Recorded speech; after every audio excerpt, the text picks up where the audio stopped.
Peristiwa Rengas Dengklok menjadi salah satu peristiwa penting dalam proses kemerdekaan Indonesia. Tujuan utama peristiwa Rengas Dengklok adalah untuk mendorong Soekarno dan Muhammad Hatta untuk segera memproklamasikan kemerdekaan Indonesia. Peristiwa Rengas Dengklok ini terjadi pada tanggal 16 Agustus 1945, tepat sehari sebelum proklamasi kemerdekaan Indonesia terjadi. Pada tanggal 14 Agustus 1945, Sultan Syahrir mendapatkan kabar dari radio bahwa Jepang menyerah kepada sekutu pada Perang Asia Timur Raya. Syahrir pun segera menemui Soekarno dan Hatta untuk menyampaikan kabar tersebut. Tetapi saat itu, Soekarno dan Hatta baru saja pulang dari Dalat, Vietnam usai bertemu dengan pemimpin militer tertinggi Jepang untuk kawasan Asia Tenggara yaitu Marsekal Terauchi. Kepada Soekarno dan Muhammad Hatta, Terauchi menjanjikan kemerdekaan untuk Indonesia. Syahrir meminta agar kemerdekaan segera dideklarasikan. Namun Soekarno dan Muhammad Hatta yang masih belum yakin dengan berita kekalahan Jepang memilih menunggu kepastian pasti sambil menunggu janji kemerdekaan dari Dai Nippon. Hal ini terjadi karena Soekarno dan Muhammad Hatta tidak ingin salah langkah dalam mengambil keputusan, namun di sisi lain para tokoh muda mendukung gagasan Syahrir, yakni mendesak Soekarno dan Muhammad Hatta untuk segera memproklamasikan kemerdekaan Indonesia. Soekarno-Hatta ingin membicarakan hal ini terlebih dahulu dalam rapat PPKI pada 16 Agustus 1945, sambil menanti kabar terbaru dari pemerintahan Jepang. Namun, golongan muda tidak sepenuhnya sepakat.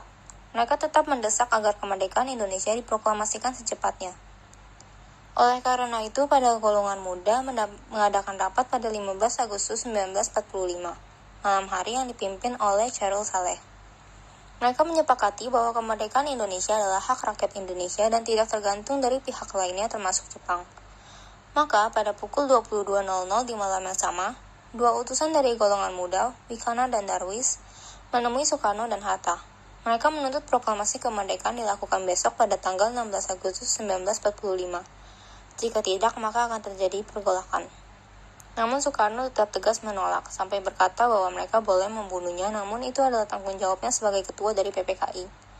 Gagal membujuk, golongan muda kembali mengadakan rapat pada pukul 00.35 di Jalan Cikini 71 Jakarta. Dan mereka memutuskan bahwa Soekarno dan Hatta akan dikamankan keluar kota untuk menjauhkan mereka dari pengaruh Jepang. Pengamanan pun berjalan lancar, dibantu oleh Latif Hendra-Diningrat yang merupakan prajurit peta.